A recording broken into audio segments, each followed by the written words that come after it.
Hello guys, ఇప్పుడు మన topic వచ్చేసి stages of data science project. అంటే ఏంటి? ఇప్పుడు ఒక ఆర్గనైజేషన్ ఉంది, మనకు ప్రాజెక్ట్ అసైన్ చేశారనుకోండి. ఫస్ట్ వీటికి ఆ ప్రాజెక్ట్ని సాల్వ్ చేయడానికి మనం చేసే స్టెప్స్ డేటా సైన్స్ ప్రాజెక్ట్లో స్టేజెస్. ఫస్ట్ స్టెప్ వచ్చేసి ప్రాబ్లమ్ డెఫినేషన్. అంటే ఏంటి? వాళ్ళు మనకు ఒక ప్రాజెక్ట్ ఇచ్చారు, ఆ ప్రాజెక్ట్ని మనం కరెక్ట్గా అర్థం చేసుకోవాలి, దాన్ని సాల్వ్ చేయడానికి ట్రై చేయాలి. ఇంకా మనకు అర్థం కాకపోతే స్టేక్ హోల్డర్స్ని మీట్ అవ్వాలి, వాళ్ళ దగ్గర ఇంకా కొంచెం క్లారిటీగా తెలుసుకోవాలి, వాళ్ళకి ఎలాంటి డిమాండ్స్ ఉన్నాయి, ఎలా ప్రాజెక్ట్ చేస్తే బాగుంటుంది, అలాంటివన్నీ మనం తెలుసుకోవాలన్నమాట. Formulate questions that need to be answered and identify the causes and possible solutions. ఇప్పుడు ఒక ప్రాజెక్ట్ ఇచ్చారనుకోండి, మనం దానికి ఎలా సాల్వ్ చేయాలి, ఇంకా దాంట్లో మనకి ఎలాంటి ప్రాబ్లమ్స్ వస్తాయి, ఆ ప్రాబ్లమ్స్ని కూడా మనం ఇంకా క్వశ్చన్స్ లాగా చేసుకొని వాటికి మనమే ఆన్సర్స్ చేసుకోవాలన్నమాట. సో దట్ మనం ఆ ప్రాజెక్ట్ని ఇంకా మంచిగా బెటర్ వేలో చేయొచ్చు. అండ్ నెక్స్ట్ స్టెప్ వచ్చేసి డేటా కలెక్షన్. డేటా కలెక్షన్ అంటే ఏంది? మన ప్రాజెక్ట్కి కావాల్సిన డేటాని కలెక్ట్ చేసుకోవడం. Collect the right set of data. Data collection depends on the business problem you are trying to solve. మనకి ఎలాంటి ప్రాబ్లం అవుతుందో ఆ ప్రాబ్లంకి సంబంధించిన డేటాని మాత్రమే మనం కలెక్ట్ చేసుకోవాలి. మనకి ఫర్దర్గా డేటా కలెక్షన్ స్ట్రాటజీస్ ఉంది, అందులో మనం ఎలాంటి డేటాని కలెక్ట్ చేసుకుంటాం, ఎక్కడి నుంచి కలెక్ట్ చేసుకుంటాం అనేది తెలుసుకుందాం. డేటా కలెక్షన్ తర్వాత will get a proper data set ready for analysis. మనకు కావాల్సిన డేటాని మనం కలెక్ట్ చేసుకున్న తర్వాత అనాలిసిస్కి అనేది అది రెడీ అయిపోతుంది అనమాట. నెక్స్ట్ స్టెప్ వచ్చేసి ఏంటి? Data cleaning and pre processing. ఇక్కడ మనం ఏం చేస్తామంటే, డేటా క్లీనింగ్ అంటే ఏంది?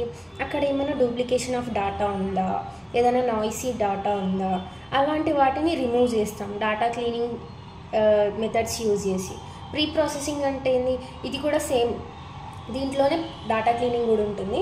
ప్రీ ప్రాసెసింగ్లో ఏం చేస్తామంటే డేటా క్లీనింగ్, రిడక్షన్, ట్రాన్స్ఫర్మేషన్, ఇక్కడ డేటా ప్రీ ప్రాసెసింగ్కి సంబంధించిన టెక్నిక్స్ అనేవి మనం పర్ఫామ్ చేస్తామన్నమాట. డేటా ప్రీ ప్రాసెసింగ్ మనకి నెక్స్ట్ టాపిక్ ఉంది, అందులో డీప్గా నేర్చుకుందాం. Data cleaning and pre processing తర్వాత మనకి ఎక్స్ప్లోరేటరీ డేటా అనాలిసిస్ అని ఉంది.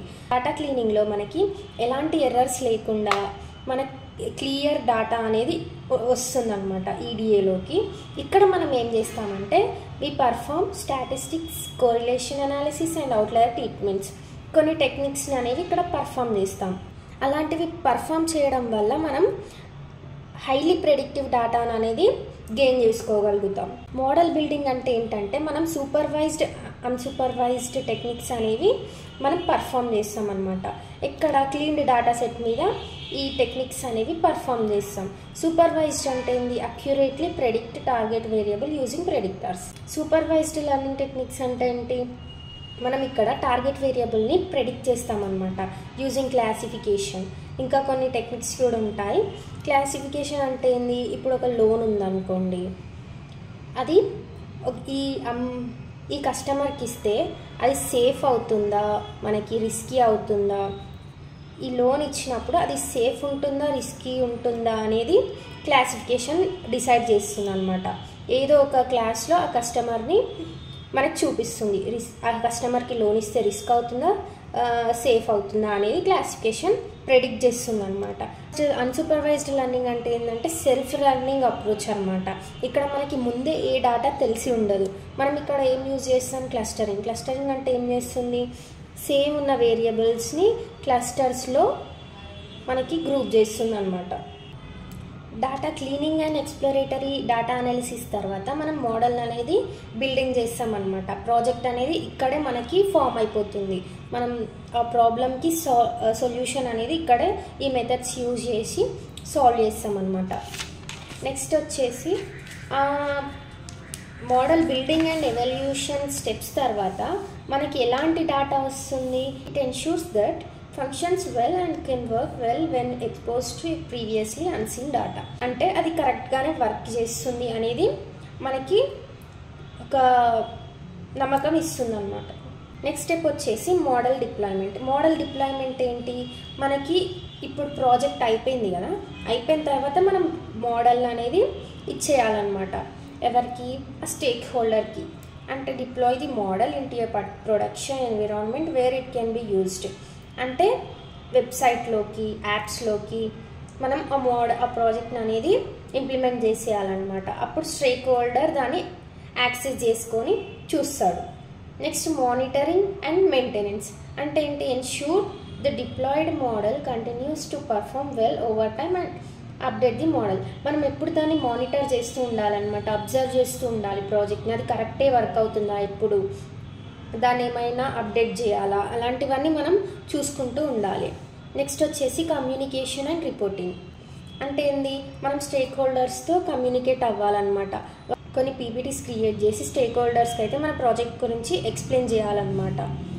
నెక్స్ట్ వచ్చేసరికి post project reviews. It reflects on the project outcomes and learn from the process. Review the project success and challenges, gather feedback from team members and stakeholders so that you can improve future data science projects. అంటే మనం project చేస్తాం కదా, ఆ success అయిన తర్వాత మనం team members నుంచి stake holders నుంచి ఫీడ్బ్యాక్ తీసుకోవాలి. ఎందుకంటే నెక్స్ట్ టైం మన ప్రాజెక్ట్ని ఇంప్రూవ్ చేసుకోగలం కదా. సో ఇంప్రూవ్మెంట్ కోసం ఈ పోస్ట్ ప్రాజెక్ట్ రివ్యూ అనమాట. ఇప్పుడైతే మనం ఒక ఓవర్వ్యూ తీసుకుందాం. ప్రాబ్లమ్ డెఫినేషన్ అంటే ఏంది, మనకు ఒక స్టేక్ హోల్డర్ ప్రాజెక్ట్ గురించి చెప్పాలనుకుందాం, దానికి ఆ ప్రాజెక్ట్ని మనం కరెక్ట్గా అర్థం చేసుకోవాలి. నెక్స్ట్ డేటా కలెక్షన్ అంటే ఏంది, ఆ ప్రాజెక్ట్కి సంబంధించిన డేటాని కలెక్ట్ చేసుకోవాలి. Data cleaning and pre processing అంటే ఏంటి, అక్కడ ఏమైనా డూప్లికేట్ డేటా ఉందా, నాయిసీ డేటా ఉందా, అలాంటివన్నీ రిమూవ్ చేసిన తర్వాత ఆ డేటా అనేది ఎక్స్ప్లోరేటరీ డేటా అనాలిసిస్లో నెక్స్ట్ పర్ఫామ్ చేస్తామన్నమాట. ఇక్కడ ఏం చేస్తాం, మనం కొన్ని మ్యాథమెటికల్ ఆపరేషన్స్ చేసిన తర్వాత next model building and evaluation. ఇక్కడ మన ప్రాజెక్ట్ అనేది మనం బిల్డ్ చేస్తామన్నమాట. Using supervised and supervised machine learnings use చేసి మనం మోడల్ అనేది బిల్డ్ చేస్తాం. నెక్స్ట్ స్టెప్ వచ్చేసి ఏంటి, మోడల్ డిప్లాయ్మెంట్. మోడల్ డిప్లాయ్మెంట్ అంటే ఏం చేస్తాం, మనకి ప్రాజెక్ట్ అనేది రెడీ అయిపోయింది. ప్రాజెక్ట్ రెడీ అయిపోయిన తర్వాత దాన్ని మనం వెబ్సైట్స్లోకి యాప్స్లోకి ప్రొడ్యూస్ చేస్తామన్నమాట. నెక్స్ట్ ఏంటి, మానిటరింగ్ అండ్ మెయింటెనెన్స్. మనం ఎప్పుడు దాన్ని అది కరెక్ట్గానే వర్క్ అవుతుందా లేదా, ఏమన్నా సర్క్యూమ్స్టాన్సెస్ వచ్చాయా, ఇలాంటివన్నీ చెక్ చేస్తూ ఉండాలి. ఏమైనా అప్డేట్స్ ఉంటే అప్డేట్ చేయాలన్నమాట. కమ్యూనికేటింగ్ అండ్ రిపోర్టింగ్ అంటే ఏంటి, మనం కొన్ని పీపీటీస్ రెడీ చేసి ఆ బిజినెస్ స్టేక్ హోల్డర్స్కి మన ప్రాజెక్ట్ అర్థమయ్యేలా చెప్పి అది వాళ్ళకి ఎంతవరకు యూజ్ అవుతుందో వాళ్ళు అప్పుడు అనలైజ్ చేస్తారు కదా. సో కమ్యూనికేటింగ్ కూడా మన ప్రాజెక్ట్ స్టేజ్లో ఇంపార్టెంట్ అనమాట. Next post project review. ఇక్కడ ఇది దేనికి యూజ్ అవుతుందంటే, మనం టీమ్ మెంబర్స్ నుంచి స్టేక్ హోల్డర్స్ నుంచి ఫీడ్బ్యాక్ తీసుకోవడం వల్ల మన ప్రాజెక్ట్ ఇంకా ఫ్యూచర్ ప్రాజెక్ట్స్ మంచిగా చేయడానికి మనకి యూజ్ అవుతుంది అనమాట.